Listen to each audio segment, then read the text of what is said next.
xalqimni juda yaxshi ko'raman. Mag'rurlanib yuraman, millatim o'zbek. Katta-yu kichikni hurmat qilaman. Tanish bilishlarim akam ukamdek. Xalqlar orasida ozlik ko'rinib bor. Kelajagi buyuk, o'tmishi buyuk. Shu elim orasida noqislar bor.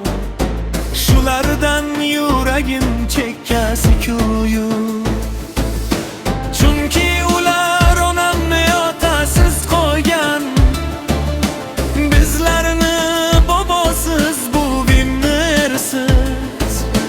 Molim talon toroj uyini buzgan, ikki godagini yalang'och yersiz.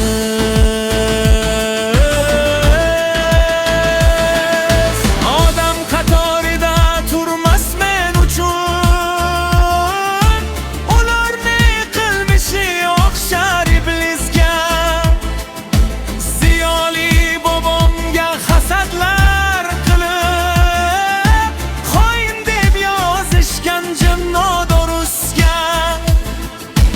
Imonsizlik emasmi otasin qamab, yana ko'z olaytirsa yetim oniga.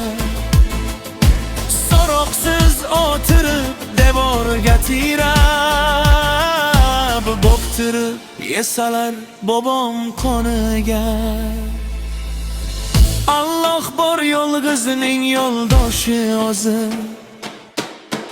Ulg'ayib o'sdilar hamma qo'lida. Ikki nafar Qosimjon Begmatning qizi, Xo'jarxon tarbiya qilgan yo'lida.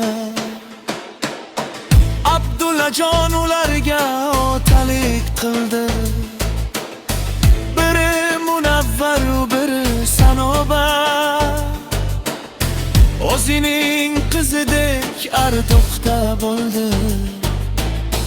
Katta oilalarga bo'ldi barobar.